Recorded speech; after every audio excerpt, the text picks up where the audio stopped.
الحمد لله رب العالمين والصلاة والسلام على أشرف الأنبياء والمرسلين وعلى آله وصحبه أجمعين.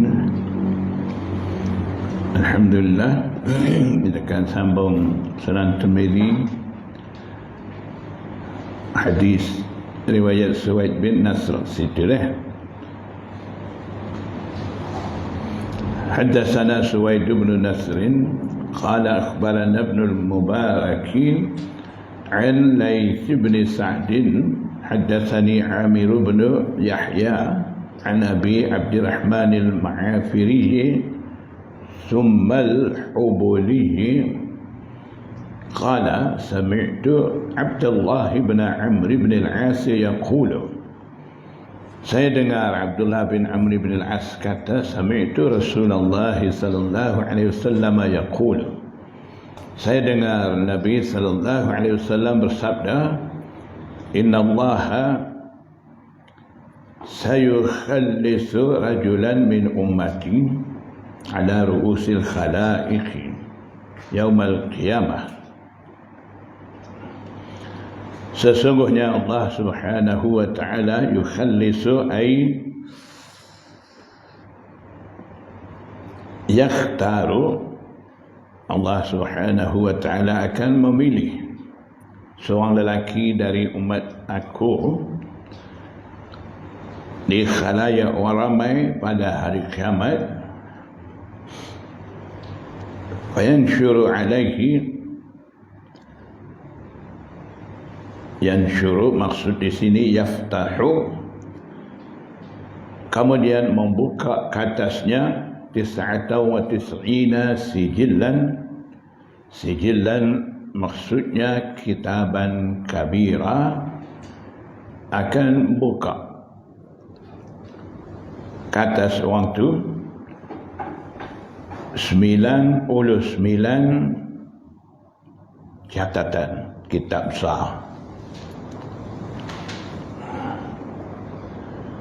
Jadi maksudnya Allah subhanahu wa ta'ala akan memilih satu orang di khalayak orang ramai pada hari kiamat, kemudian akan membuka kitab catatan besar. Ke atas dia, kullu sijillin mithlu maddil basari, setiap satu kitab tu, setiap satu catatan tu umpama sejauh mata memandang, begitu besar. Summa yaqulu atunkiru min hadha syai'an, catatan tu, kitab satu, kitab catatan amalan dia. Kemudian Allah subhanahu wa ta'ala firman, akan tanya, atunkiru min hadha syai'a, adakah engkau nak ingkar, nak nafi mana-mana satu daripada ini, daripada tertulis ini, min hadha ay min hadzal maktub, daripada dah catat semua ni, ada mana-mana satu engkau nak ingkar, azalamaka katabatil hafizuna. Katabah maksudnya jamak bagi katib, maksudnya al-kiramul katibun, malaikat-malaikat yang mencatat amalan, malaikat yang mulia. Al-hafizun, mereka yang menjaga amalan Bani Adam. Ada tak mereka ni menzalimi kepada engkau dengan penulisan itu, tanda-tanda amalan kamu itu?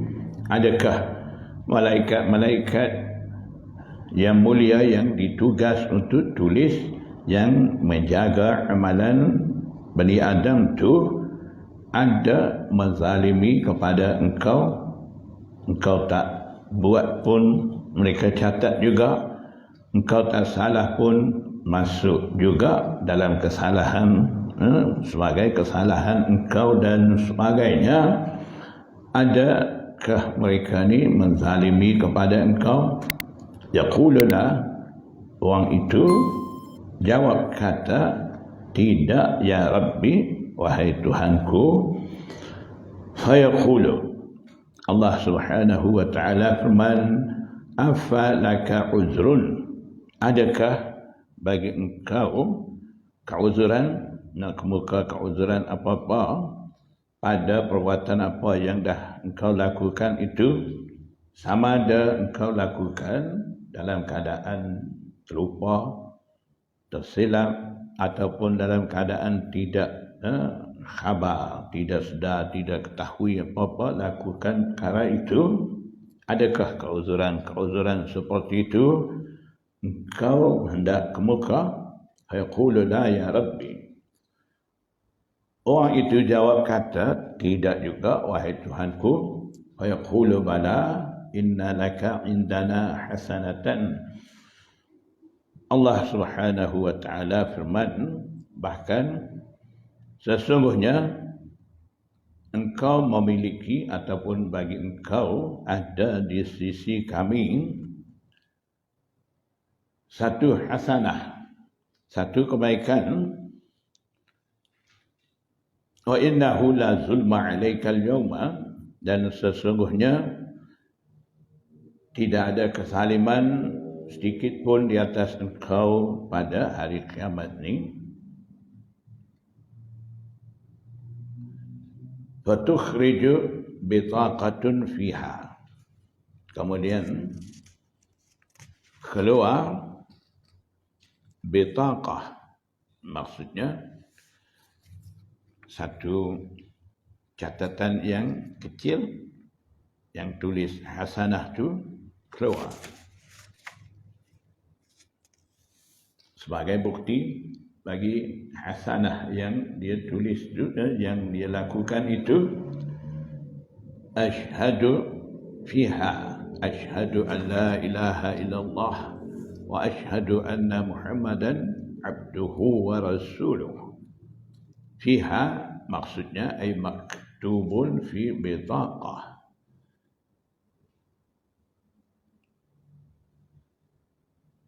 di keratan kecil itu ada tertulis kalimah syahadah, yaitu asyhadu an la ilaha illallah wa asyhadu anna Muhammadan abduhu wa rasuluh. Fayaqulu uhdur waznaka, maka Allah Subhanahu wa taala firman, hadirkanlah engkau wazan, timbangan engkau itu, maknanya timbangan amalan engkau tu wujudkan, hadirkan. Fayaqulu ya Rabbi, orang itu kata, wahai Tuhanku, ma hadhil bitaqatu ma hadhis sijillat. Sijilat kitab syahadah, ada banyak masalah-masalah dia, kesalahan, dosa-dosa dia, apa semua ni. Kelantan kata apa? Setambung. Banyak. Yang ni, yang kebaikan ni ada satu saja. Jadi macam mana nak seimbang, nak timbang? Jadi sebab tu orang tu kata, wahai Tuhanku, apakah bitaqah ini, keratan ini, dan apa itu sijilat tu? Itu kitab besar, di situ ada banyak tanda. Nak timbang dengan ini, maknanya apa boleh buat dengan satu hasanah ni? Dia tak faham keadaan masa tu memang begitu bagi dia. Faqala fa innaka la tuzlamu, Allah Subhanahu wa taala firman, engkau tidak akan dizalimi. Qala fatudha'us sijillatu fi kifatin, kata Rasulullah sallallahu alaihi wasallam bersabda, yang sedang bagi tahu ke semua keadaan ni, ketika itu akan diletakkan sijillat, kitab-kitab besar yang dah tanda amalan dia tu fi kifatin, pada satu daun neraca. Wal bitaqatu fi kifatin, dan bitaqah tu keratan ada tulis kalimah syahadah tu satu di satu daun raja. Fatashatis sijillatu, jadinya ketika tu tashat ay khaffat, jadi ringan kitab-kitab tu.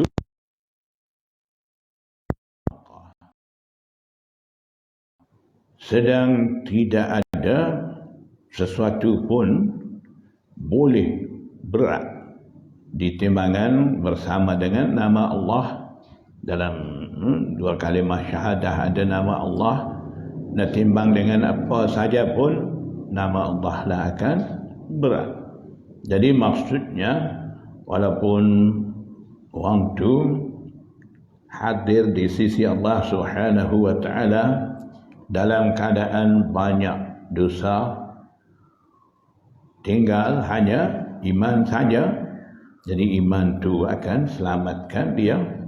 Jadi bagi kita kedua-duanya perlu kita jaga, iman dan amal. Jadi walaupun dalam penjagaan kita ada kekurangan dalam segi amalan, tapi kita kemaskan akidah kita, jaga supaya tidak terlibat dengan amalan-amalan kufur syirik yang boleh membatalkan akidah kita. Kalau akidah kita kemah, tetap dengan Allah dan Rasul, tidak kotor dengan kufur syirik, iman tu akan selamatkan kita. Walaupun kita bawa banyak dosa, amalan kurang sekalipun, rahmat Allah Subhanahu wa taala akan mendahului ghadab, kemarahan dia. Allah boleh ampun. Dah ada dalam hadis-hadis lain, manusia bawa dosa sepenuh bumi, Allah Subhanahu wa taala bagi keampunan sepenuh bumi. Maknanya rahmat Allah Subhanahu wa taala lebih besar daripada ghadab dia, dan lebih luas rahmat Allah Subhanahu wa taala daripada kesalahan hamba-hamba dia. Hadza haditsun hasanun gharibun. Haddatsana Qutaibah qala akhbarana ibn Lahiyata an Amir ibn Yahya bihadza al-isnad nahwahu, ay nahwa al-hadits al-mutaqaddam bima'nahu, semakna dengan hadis tadi. Ada juga Imam Tirmizi riwayat daripada Qutaibah. Wal bitaqatu al-qit'ah, bitaqah maksudnya qit'ah, keratan. Ada tulis dua kalimah syahadah tu. Bab iftiraqi hadhihi al-ummah, bab ini berkenaan dengan iftiraq, perpecahan umat ini. حدثنا الحسين بن حريث أبو عمار قال أخبرنا الفضل بن موسى عن محمد بن عمرو عن أبي سلمة عن أبي هريرة أن رسول الله صلى الله عليه وسلم قال. رواية أبو هريرة، Nabi sallallahu alaihi wasallam bersabda, tafarraqatil yahudu ala 71 firqah. Bangsa Yahud dah pun berpecah belah sampai 71 kumpulan, 70 puak. Awisnataini wa sab'ina firqatan, ataupun 72 golongan puak, firqah, puak. Wa nasara mithlu dhalika, dan Nasara juga seumpama itu, mereka juga jadi berpuak-puak sampai 71, 72 puak. Wa taftariqu ummati ala 73 firqah, dan umat aku akan berpecah di atas 73 puak. Jadi maksud umatku di sini ummatul ijabah, umat ijabah bukan ummatud dakwah.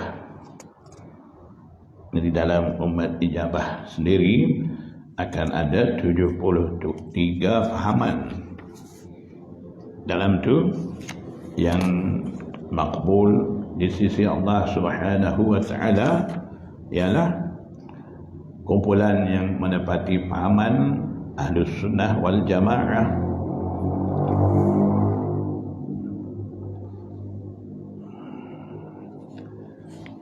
Jadi berkenaan dengan itu, di kalangan ulama ada ikhtilaf pandangan. Dalam setengah-setengah ulama anggap 73 kumpulan dalam umat Rasulullah SAW ni, satu kiranya masuk syurga, yang lain masuk neraka. Jadi disebabkan mereka anggap akidah mereka tak betul. Jadi disebabkan itulah di kalangan ulama ada mereka mengkafirkan golongan yang tidak sama fahaman dengan Ahlus Sunnah wal Jamaah. Tapi ada juga ulama Mu'tadilin yang mempunyai sikap sederhana. Mereka kira semua 73 yang Rasulullah SAW menyebut dalam hadis ni, maksudnya itu ummatul ijabah, tidak ummatul dakwah dari kalangan kufar dan sebagainya, tidak di kalangan kaum mukminin sendiri. Berpecah berbagai fahaman, dan ulama Ahlus Sunnah wal Jamaah mereka kira pecahan 73 ni berdasarkan mereka salah tafsir dengan ayat-ayat Quran tu. Bukan mereka ingkar, jadi mereka tidak menghukum kafir, cuma mereka dianggap salah tafsir, sesat, seperti Murji'ah, Mu'tazilah dan sebagainya.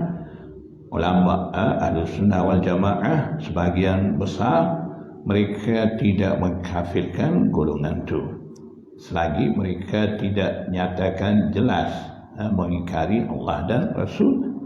Hanya mereka salah tafsir, salah syarah hadis, salah faham dengan hadis Rasulullah, letak setakat itu. Dan kalaulah kata mereka ni salah, masuk neraka, masih mereka ni ahlul qiblah, masih lagi mereka ni tidak ingkar Allah dan Rasul, tidak ingkar dengan Al-Quran dan Al-Hadis, mereka juga satu masa akan keluar daripada neraka, masuk syurga juga. Jadi sebab tu jangan kita mudah-mudah mengkafirkan golongan yang tidak sefahaman dengan kita selagi tidak jelas kekufuran daripada mereka. Itu kita perlu jaga. Wa fil babi an Sa'd wa Abdullah bin Amr wa Auf bin Malik. Dalam bab ini semakna dengan hadis bab. Masih ada lagi daripada Sa'ad, Abdullah bin Amr, Sa'ad bin Waqqas, Abi Waqqas, Abdullah bin Amr, Auf bin Malik. Hadis Abi Hurairah hadisun hasanun sahihun. Haddatsana Mahmud bin Ghailan qala akhbarana Abu Dawud al-Hafari. Hafari kan Jafari, tak jelas bi fathil ha kan. Hafari an Sufyan an Abdurrahman bin Ziyad bin Umil Afriqi wa an Abdullah bin Yazid an Abdullah bin Amr qala Rasulullah sallallahu alaihi wasallam la ya'tiyanna ala ummati ma ata ala bani Israila hazwan na'li bin na'li. Riwayat daripada Abdullah bin Amr bin As, dia kata Nabi sallallahu alaihi wasallam bersabda, akan datang tiba keadaan yang sama dengan Bani Israel di atas umat aku, keadaan yang datang di atas Bani Israel hazwan na'li bin na'li. Maknanya sebiji dengan kejadian di kalangan Israel. Apa panggil istilah hazwan na'li bin na'li? Nak terjemah lagu mana? Tak. Nak terjemah lagu mana? Sebiji. Langkah sama. Langkah yang sama. Jejak langkah yang sama. Ya, boleh insya-Allah. Jadi umat Nabi Muhammad sallallahu alaihi wasallam akan turun langkah yang sama dengan langkah dah berlaku di kalangan Bani Israel itu, hatta in kana minhum, maknanya amalan-amalan apa yang dah berlaku di kalangan Bani Israel sama seperti itu juga akan berlaku di kalangan umat Rasulullah sallallahu alaihi wasallam, sehingga kan jika ada di kalangan mereka Bani Israel man ata ummahu alaniyatan, orang datang di sisi ibunya secara terang-terang, maksudnya zina dengan ibu secara terang-terang, lakana fi ummati may yasna'u dzalika, tentunya ada ataupun berlaku juga di dalam umat aku orang yang akan melakukan perkara itu, perkara yang sama seperti itu. Jadi maksud ata ummahu ityan di sini kinayah aniz zina. Wa inna bani Israila tafarraqat ala 72 millah, dan begitu juga Bani Israel berpecah 72 pegangan fahaman millah. Wa taftariqu ummati ala 73 millatan, umat aku pula akan berpecah berbeza 73 millah fahaman agama. Kulluhum fin nari illa millatan wahidatan, kesemua fahaman itu salah itu akan masuk neraka kecuali satu millah saja yang betul itu akan masuk syurga.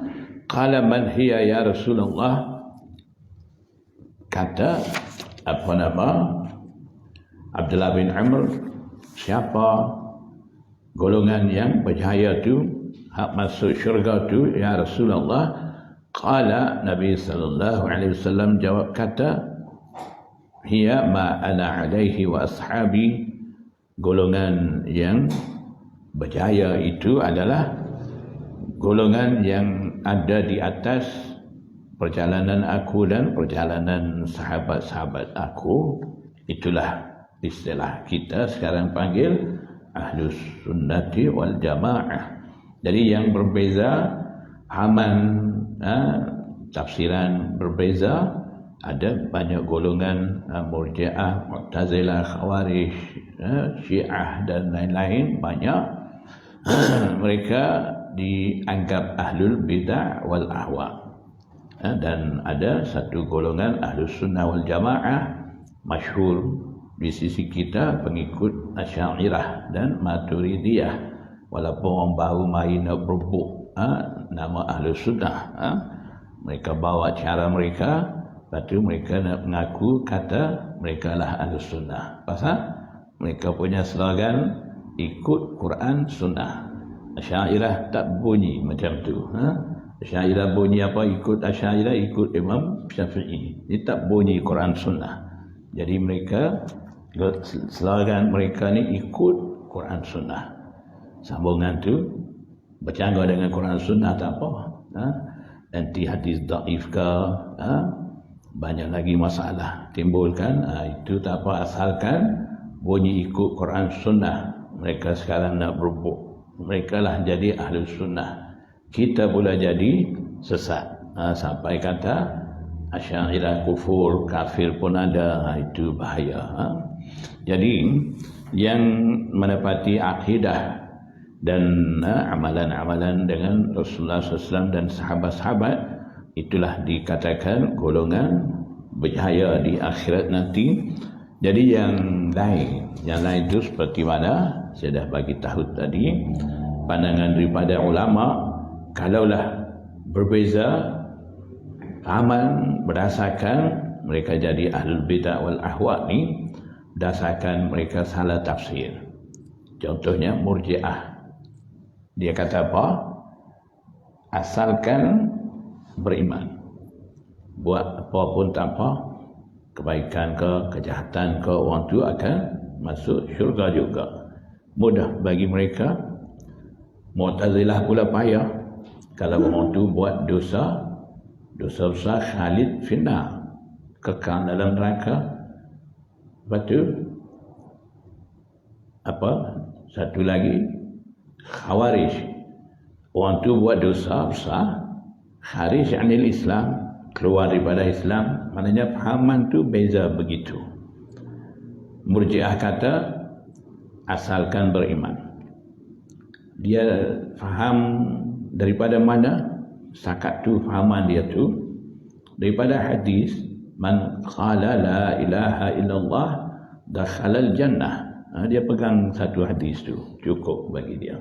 Siapa ucap la ilaha illallah masuk syurga. Jadi asalkan dah ucap kalimah syahadah cukup. Hadis tadi pula ada kalimah syahadah satu tu boleh lebih timbangan daripada kitab satu. Itu lagi kemah bagi Murji'ah. Jadi mereka tidak ambil kira dengan ayat lain, hadis lain apa duduk situ. Lepas tu masuk campur dengan akal. Kata mereka, kalaulah seseorang ada sebesar zarah kufur, dia tidak akan masuk syurga. Begitu juga bagi Murji'ah, kalau ada seseorang beriman sebesar zarah iman sekalipun, dia tidak akan masuk neraka. Walaupun ada dosa banyak mana pun, mudah bagi dia. Asalkan beriman, ikut nak duduk macam mana, tak semayang kau, buat zina kau, apa pun ikut. Jadi itu dia salah faham dengan hadis. Begitu juga fahaman-fahaman lain jadi ahlul bidah wal ahwa ni atas dasar salah tafsir, salah faham dengan hadis. Kalau duduk atas tu, setakat tu, maknanya ulama Ahlus Sunnah wal Jamaah tidak mengkafirkan mereka. Maknanya itu salah tafsir. Allah akan selesaikan masalah mereka. Sama ada ambil tindakan masukkan neraka ke apa, itu serah pada Allah. Kalaulah fahaman mereka tu benar-benar bercanggah dengan akidah Islam, barulah boleh kata kumpulan tu kumpulan kufar. Itu jadi nak buat putusan tu bukan senang. Jadi baik kita duduk bersama dengan ulama Mu'tadilin, tak perlu kita mengkafirkan siapa-siapa. Salah-salah kita kafirkan mereka, mereka tidak kafir. Kufur tu takut kan kembali mai pada kita. Kita pula akan melakukan amalan-amalan kufar, akan terlibat di keadaan seperti itu. Jadi baik kita jaga, jangan mudah-mudah mengkafirkan orang, menghukum orang sesat dan sebagainya. Hadza haditsun hasanun gharibun mufassarun. Hadis ni hadis hasan lagi, gharib, dan dianggap hadis mufassar. Mufassar maksudnya mubayyan, hadis yang diterangkan apa yang tidak terangkan lagi dalam hadis Abu Hurairah sebelum ini.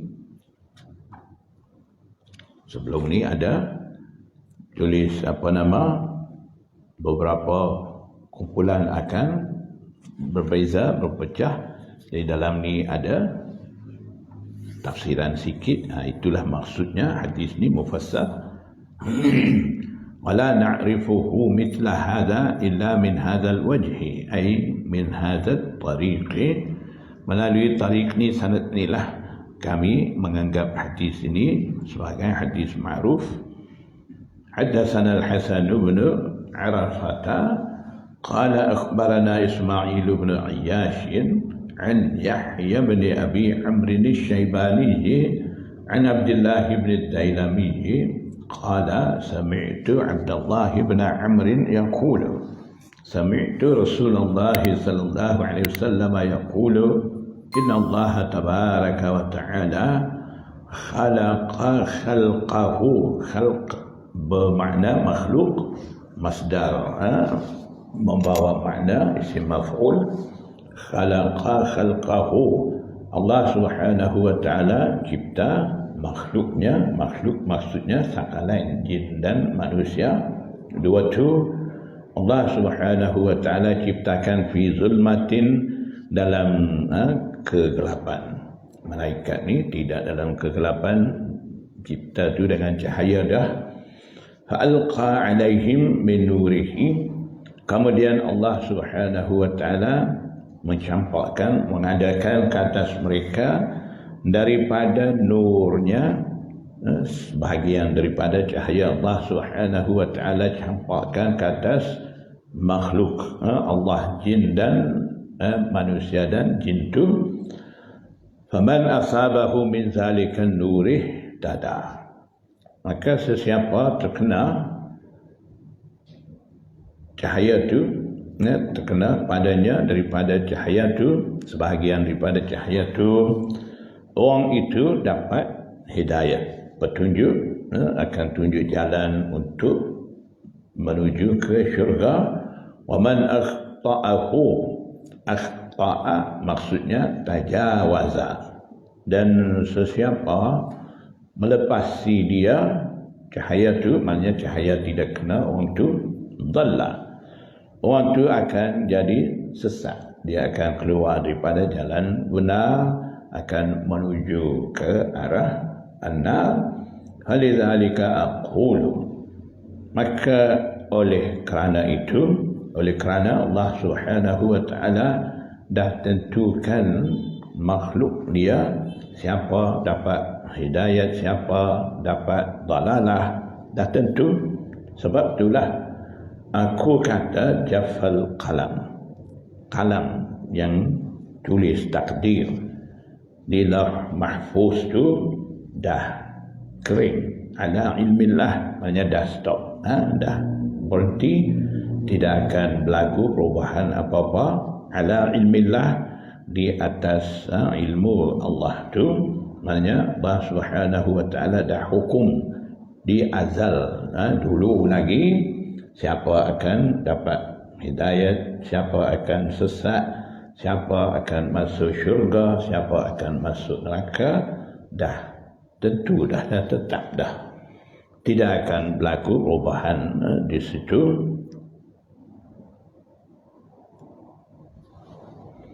hadza hadisun hasanun jadi kalau dah takdir dah orang tu akan masuk neraka kalau ada orang bantah kata apa salah dia Allah dah takdir begitu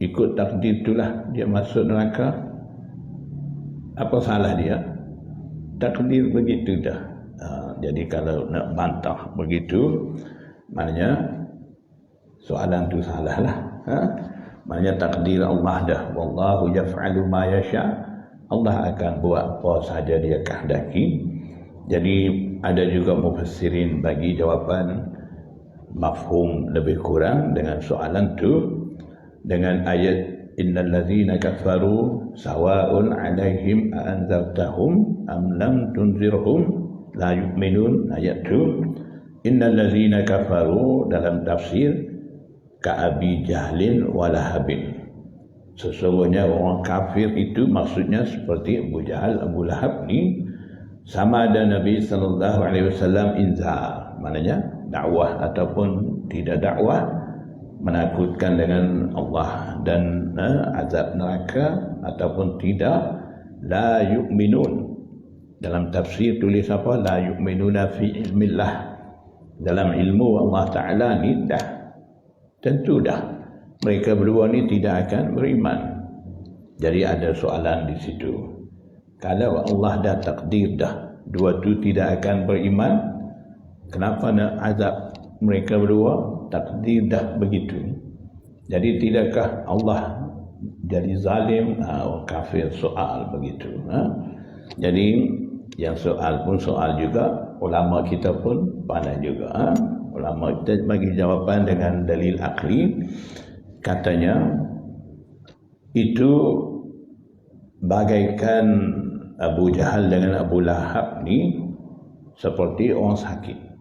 Orang sakit bila masuk wad, doktor ubat dia. Bila doktor tu dah tahu keadaan sakit dia dah dah berat, doktor akan kata apa? Bawa baliklah sakit ni, dah boleh nak mengubat dah, akan mati, bawa baliklah rumah. Lepas tu mati tu kenapa? Kerana doktor tu kata akan mati, dia mati ke ataupun mati dengan penyakit dia? Mati dengan penyakit dia. Doktor kata sebab apa akan mati itu? Sebab dia ada ilmu dia, ilmu kedoktoran. Dia boleh agak penyakit sakat ni, sara ni akan sihat, sara ni berat, tak boleh nak mengubat dah. Berdasarkan ilmu pandaian dia kata akan mati. Jadi mati itu kerana penyakit dia, bukan kerana doktor tu kata. Doktor tak kata pun dia akan mati juga. Jadi maknanya penyakit kufur, syirik, nifaq, banyak jenis penyakit ada dalam hati Abu Jahal dan Abu Lahab ni. Allah Subhanahu wa ta'ala dah tahu dengan ilmu dia.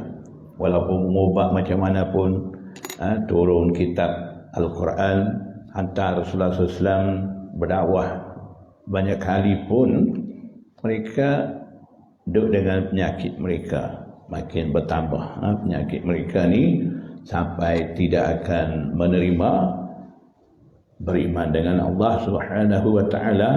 Jadi atas pengetahuan Allah Subhanahu wa ta'ala, Allah Subhanahu wa ta'ala firman begitu. Itulah ulama bagi jawapan tentang soalan di atas penentuan Allah Subhanahu wa ta'ala terhadap manusia itu. Hada hadithun hasanun. Haddatsana Mahmud bin Ghailan qala akhbarana Abu Ahmad qala akhbarana Sufyan an Abi Ishaq an Amr ibn Maimun an Mu'adh ibn Jabal qala qala Rasulullah sallallahu alaihi wasallam atadri ma haqqullahi 'alal ibad. Riwayat daripada Mu'adh bin Jabal, dia kata Nabi sallallahu alaihi wasallam bersabda, adakah engkau tahu apakah hak Allah yang ada di atas hamba? Faqultu Allah wa rasuluhu a'lamu. Aku jawab, kata Allah dan Rasulnya lebih mengetahui. Qala fa inna haqqahu alaihim ay ya'buduhu.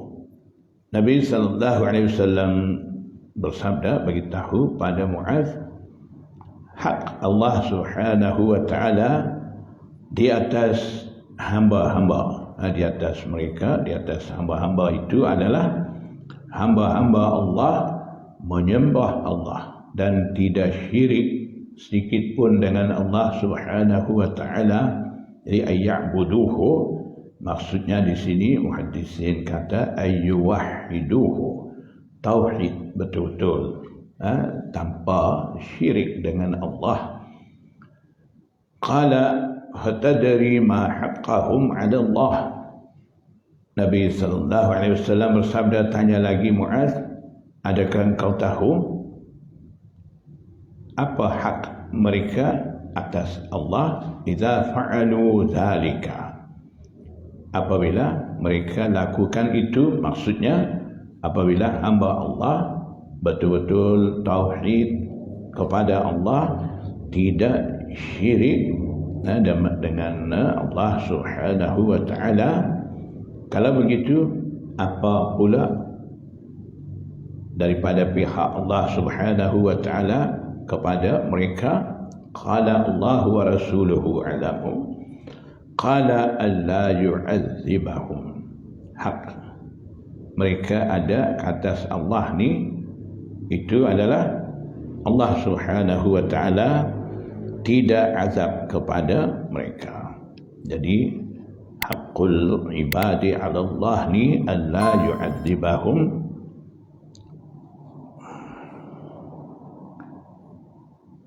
Hadza haditsun hasanun sahihun wa qad ruwiya min ghairi wajhin, maksudnya ay min ghairi tariqin wahidin bal min tariqin adidah. Itu maksud min ghairi wajhin, maksudnya bukan satu tariq. Min ghairi wajhin ay min ghairi tariqin wahidin bal min tariqin adidah, bahkan datang dengan beberapa banyak sanad.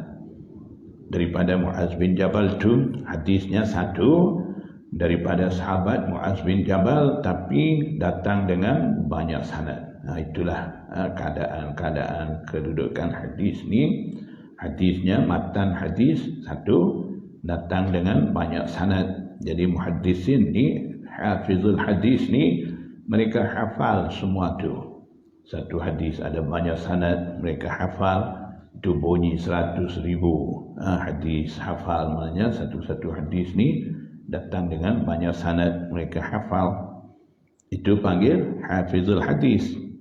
Hujjah ni hafal lagi banyak lagi, 300,000 hadis hafal. Kita berapa hadis hafal sekali dengan sanad? Tak ada. So baca satu hadis pun tak boleh nak baca. Itu beza kita dengan muhaddisin. Muhaddis hak rendah sekali, bawah sekali di kalangan muhaddisin.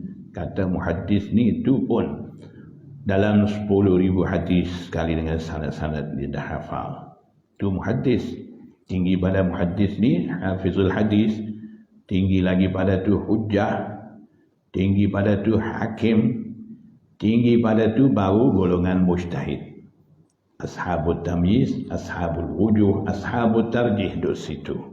Kita ni baru boleh sebut sahih, dhaif, dua tu banyak sebut maudhu, palsu, dah naik atas kepala Imam Syafi'i. Imam Syafi'i di mana? Ashabut tarjih, mujtahid fil masail, mujtahid mutlak. Atas langit. Muhaddis di mana? Atas bumi. Kita di bawah bumi lah, tak ada tempat dah. Bagi kita di situ dah. Walaupun kita dah belajar tafsir hadis, dah jadi alim mufassir muhaddis sekalipun, peringkat kita ni tidak sampai lagi peringkat mujtahid. Jauh lagi.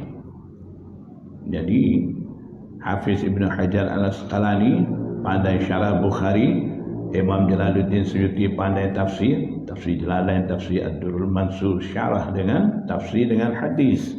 Hafizul hadis, hafizul Quran. Itu pun seperti Imam Nawawi pandai syarah Sahih Muslim. Adakah mereka menunjuk diri sebagai mujtahid? Tak ada. Ikut ijtihad Imam Syafi'i. Kita pandai sikit tu nak angkat diri seolah-olah lebih pandai daripada imam-imam Pak Mazhab tu. Pandai kritik. Imam Syafi'i tak jumpa hadis, Imam Abu Hanifah amal hadis dhaif, Imam Abu Hanifah tak jumpa hadis, ada macam-macam. Jadi banyak seminar-seminar mereka ni boleh dengar. Saya sendiri dengar. Ada pernah kita pergi masuk seminar mereka, wakil daripada pondok, pusat pembangunan pondok pergi. Sedap. Macam-macam kata Imam Abu Hanifah tak pandai hadis. Kalau Imam Abu Hanifah hidup zaman khairul qurun, jumpa dengan pak orang sahabat, tak pandai hadis, macam mana mereka hidup zaman syarul qurun? Jumpa dengan siapa? Kuncu-kuncu dajjal. Itu pula jumpa hadis. Imam Abu Hanifah tak jumpa hadis. Sekarang kita kata siapa hak tinggi sekali pandai hadis, kita dulu sebut Imam Bukhari kan. sanad Imam Bukhari hak tinggi sekali dalam kitab Sahih Bukhari ada berapa? Sulasiat 22. Cuba tengok dalam sulasiat 22 tu siapa hak banyak sekali riwayat. Makki bin Ibrahim ada 11 riwayat dia. Lepas pada tu Dahhak bin Makhlad 6 riwayat. Siapa dua tu? Makki bin Ibrahim anak murid Imam Abu Hanifah. Dahhak bin Makhlad ni anak murid Imam Zufar. Zufar ni anak murid Imam Abu Hanifah. Cucu Imam Abu Hanifah. Tu Makki bin Ibrahim ni supaya anak Imam Abu Hanifah dah. Siapa dia tu? Makki bin Ibrahim tu guru Imam Bukhari. Kita kata Imam Bukhari top, pandai hadis. Lepas tu kata Imam Abu Hanifah tak pandai hadis. Tu guru Imam Bukhari tak pandai hadis. Mai Imam Bukhari pandai hadis pula. Pelik juga. Jadi banyak benda-benda tak nasabah mereka bawa cerita menyesatkan umat muslimin dengan cara tu. Lagipun tengok sanad Imam Bukhari sulasiat yang kata tinggi tu cuba banding dengan sanad Imam Abu Hanifah. Siapa tinggi? Imam Abu Hanifah sunaiyat Imam Malik, sunaiyat Abi Hanifah. Imam Bukhari sulasiat. Imam Muslim rubaiyat. Sanad tinggi sekali Imam Muslim, antara dia dan Rasulullah SAW ada 4 orang rawi. Begitulah keadaan imam mazhab ni lebih tinggi daripada imam hadis. Imam mazhab 4 orang, imam hadis ni masyhur ni 6, kutubus sittah. Jadi Imam Bukhari anak murid Imam Ahmad bin Hanbal, dia peringkat anak murid imam mazhab. Bila kita baca Sahih Bukhari hak murid punya, kita pun kritik dengan tuhu selalu Imam Syafi'i itu. Baru belajar kita murid tu Sahih Bukhari tu. Lepas tu bila keputusan Imam Syafi'i itu tidak ada dalam Bukhari ataupun bercanggah dengan hadis Sahih Bukhari, mereka tunjuk modal mereka. Kata Imam Syafi'i tak betul, salah, tidak amal dengan hadis sahih ni. Itu membawakan mereka. Jadi kita perlu jaga bila hadis sahih itu bercanggah dengan ijtihad imam mazhab, kita kena faham di situ kemungkinan besar hadis sahih yang bercanggah dengan ijtihad imam mazhab tu boleh jadi mansukh ataupun marjuh di sisi imam. Sebab tu dia tak amal, tak buat putusan daripada hadis tu. Hadis nasikh dan rajih ada di sisi imam. Kita mungkin tak jumpa dalam kitab lain. Bukan Imam Bukhari masuk semua hadis dalam Sahih Bukhari dia. Kadang Imam Bukhari sendiri ijtihad hukum daripada satu-satu hadis, kemudian dia tidak masuk hadis itu dalam Sahih Bukhari. Hadis itu ada dalam kitab lain. Bermakna Imam Bukhari juga beramal dan berhujjah dengan hadis yang tidak ada dalam Sahih Bukhari dia. Kita boleh kata apa nak Sahih Bukhari saja, Sahih Bukhari ada cukup. Jadi lebih pada Imam Bukhari. Imam Bukhari perlu lagi ambil hadis ada dalam kitab lain, hujjah, ijtihad. Kita boleh kata ada Sahih Bukhari cukup, lain tak perlu. Imam mazhab pun tak perlu amal hadis sahih cukup. Dalam hadis sahih itu ada mansukh, ada marjuh. Kalau dah dibatalkan, dah ditinggalkan, tidak diberi keutamaan, itu ada banyak. Jadi imam-imam mazhab ni mereka dah kaji semua tu, dah pilih dah untuk kita amal. Jadi kita ikut mereka, bermakna kita ikut Quran Sunnah juga. Kita kata ikut Quran Sunnah. Bila kita tak pandai, kita ikut siapa? Kita hanya ada bising itulah. Mereka kata apa, kita ikut juga, kan? Kita ikut siapa? Ikut pokok itulah, bukan ikut Quran Sunnah juga. Kita sendiri tak pandai, tak faham, tapi dah terikut-ikut dengan golongan tu. Bila kita nak amal satu-satu, kita ikut fahaman mereka. Mana lebih baik?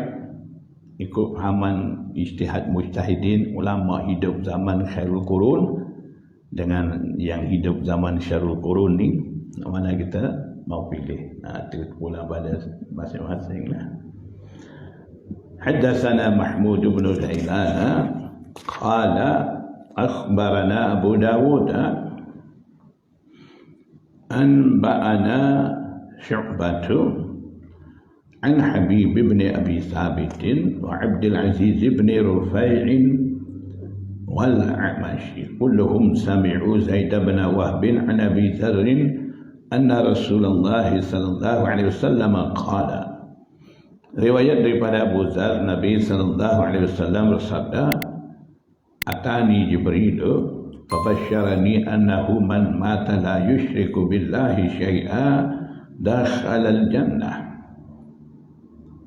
Jibril alaihissalam datang di sisi aku memberi berita gembira, iaitu orang yang meninggal dunia dalam keadaan tidak syirik, tidak bersekutu sesuatu pun sedikit pun dengan Allah, waktu masuk syurga. Qultu, Abu Dzar kata, dia tanya, wa in zana wa in syaraqa, walaupun orang tu orang dah mengucap dua kalimah syahadat tidak syirik tu, dia melakukan kesalahan zina dan curi sekalipun akan masuk juga ke? Maksud soalan dia, qala na'am. Nabi SAW jawab kata ya. Maknanya walaupun orang itu melakukan kesalahan dosa besar sekalipun, akhirnya dia akan masuk syurga juga setelah dia terima azab bagi kesalahan dia, ataupun Allah Subhanahu wa taala ampun dosa dia bagi masuk juga syurga. Itu semua Allah Subhanahu wa taala boleh lakukan. Hadza haditsun hasanun sahihun wa fil babi an Abi Darda. Abu Darda juga riwayat semakna dengan hadis bab ini. Abwabul ilm ar-Rasulillah itu kena sambung. Jadi Imam Tirmizi, satu perkara kita perlu faham permulaan setiap bab ni. Imam Tirmizi setiap bab apabila dia mula, di situ dia akan tulis ar-Rasulillah. Itu ada maksud daripada Imam Tirmizi. Abwabut tahara ar-Rasulillah, abwabus salati ar-Rasulillah, ni abwabul ilmi kita akan baca ar-Rasulillah juga. Maksudnya Imam Tirmizi daripada ar-Rasulillah ni, dia isyarat kepada satu perkara, iaitu hadis-hadis yang dia akan bawa dalam kitab Sunan Tirmizi ni, hanya dia akan bawa hadis marfu'ah sahaja, tidak akan bawa ahadis mauqufah, dan juga ahadis maqtu'ah tidak akan bawa. Maknanya sanad-sanad hadis ada sambung kepada Rasulullah SAW, itu saja dia akan bawa. Sanad-sanad hanya berhenti setakat sahabat dan tabi'i, tidak akan masuk di sini. Sebab apa dia kira perlu dia bagi tahu dengan isyarat al-Rasulillah kepada maksud tu?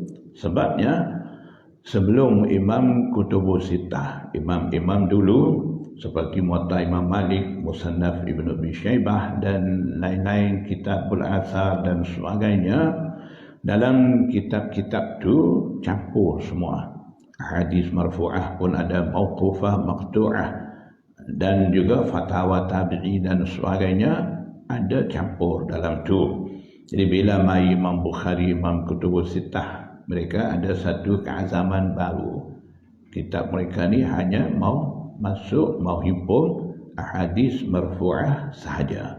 Imam Bukhari mau hadis marfu'ah sahih saja. Imam lain sahih pun boleh, dhaif pun tak apa, hasan pun boleh. Kita ya tak boleh dhaif tu, anti hadis dhaif. Tengok kitab Sunan Tirmizi penuh dengan hadis dhaif.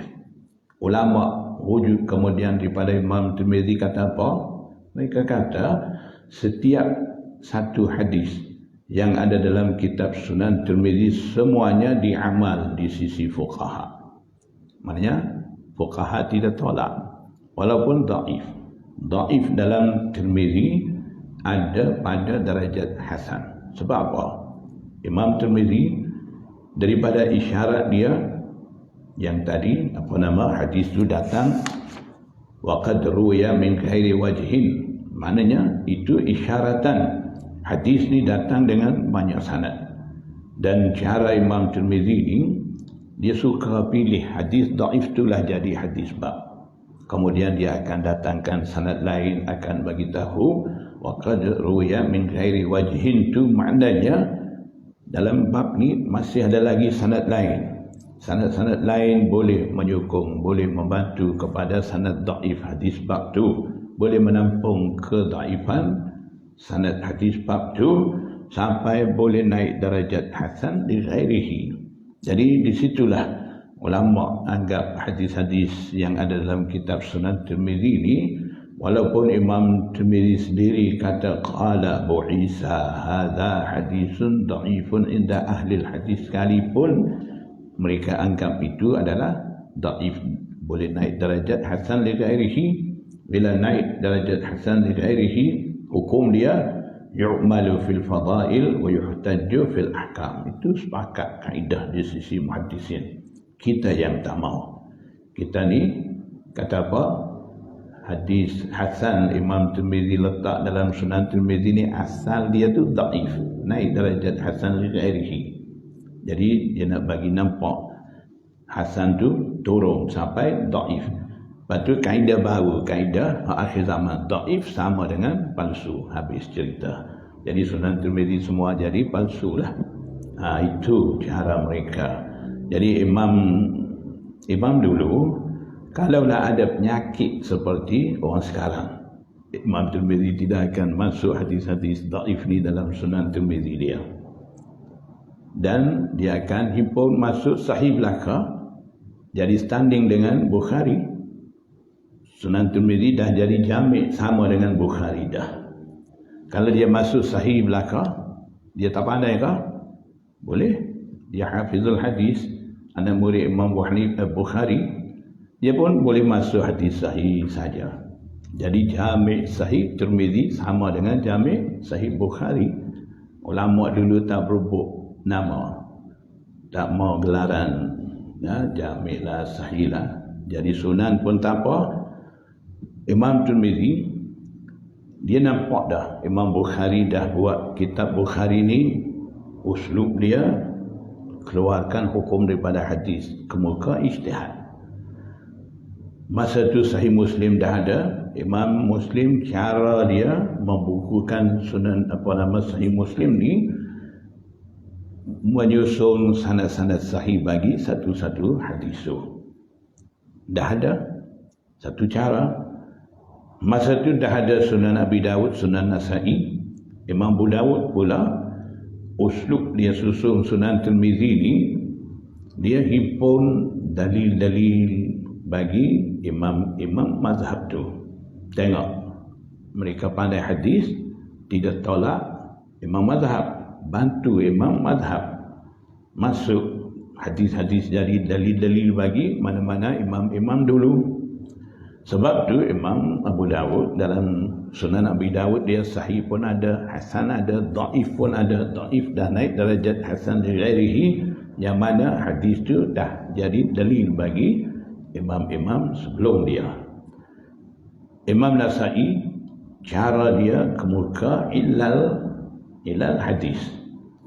Jadi Imam Tirmizi mai, dia nampak dah ada 4 kitab ni, ada 4 uslub dah. Jadi satu lagi dia nak tambah, iaitu bayanul mazahib. Dia terangkan mazhab-mazhab. Kita belajar hadis tolak mazhab. Imam Tirmizi bukan belajar hadis, menyusun kitab Sunan Tirmizi menyokong mazhab. Bawa satu bab, satu hadis, nyatakan imam-imam mazhab mana amal dengan hadis tu, pandangan-pandangan mereka dia masuk. Ada khilaf hadis dia masuk selalu, supaya nampak perbezaan pandangan imam-imam tu menyokong kepada mazhab. kita belajar hadis baru pandai sebut sahih hasan, dhaif, maudhu, 3-4 istilah tu dah tolak imam dah. Kata jangan ikut imam. Jangan amal hadis dhaif duduk situ. Jadi kita belajar hadis, uslub kita dengan uslub imam hadis, pemilik kitab-kitab hadis ni pun tak sama. Imam-imam ni bawa uslub lain, kita ikut lain. Itulah jadi banyak timbul masalah. Jadi imam-imam hadis dulu, mereka menyusun kitab-kitab mereka ni membantu kepada imam-imam mazhab. Kalau kita tengok dalam Sahih Bukhari, Imam Bukhari dia ijtihad hukum daripada hadis dan dia nyatakan ada pandangan-pandangan sahabat tabi'i, maknanya itu nyatakan mazhab-mazhab ulama dulu. Jadi mereka tidak tolak dengan mazhab imam-imam mujtahidin tu. Nak tolak macam mana? Imam mazhab tu guru dah. Imam Ahmad bin Hanbal tu guru Imam Bukhari dah. Macam mana dia nak tolak mazhab Hanbali tu guru dia dah. Imam Abu Dawud anak murid sejati Imam Ahmad bin Hanbal. Jadi guru dengan murid dah. Tak adalah tolak-tolak mazhab tu. Kita ni tak anak murid, jadi tergamak lah tolak mazhab tu, tak apa. Itulah perlu kita jaga semua keadaan tu, insyaAllah. Semoga Allah Subhanahu wa ta'ala pelihara kita daripada kesesatan-kesesatan seperti itu. Wallahu a'lam.